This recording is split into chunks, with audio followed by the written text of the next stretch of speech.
വിഭാഗം പടരുന്നു ഉണരും കേരള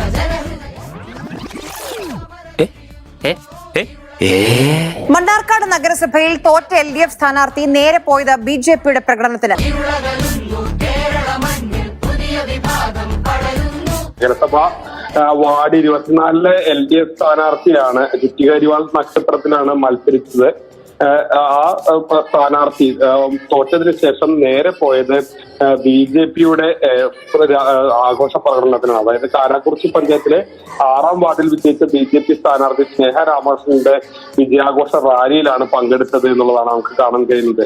ആര്യ നേരത്തെ പറഞ്ഞ പോലെ തോറ്റതുകൊണ്ട് ഏതായാലും സ്വയം ആഘോഷിക്കാൻ കഴിയില്ല, എന്നാൽ മറ്റുള്ളവരുടെ സന്തോഷത്തിൽ പങ്കുചേരുക എന്നുള്ളതാണോ എന്നറിയില്ല. ഏതായാലും അവർ നേരെ പോയി വിജയിച്ച BJP സ്ഥാനാർത്ഥിയുടെ ആഘോഷത്തിൽ പങ്കുചേരുകയാണ്. ഇവരോട് ചോദിക്കുമ്പോൾ പറയുന്ന അടുത്ത സുഹൃത്തായതിനാലാണ് പങ്കെടുത്തതെന്നാണ് വിശദീകരണം.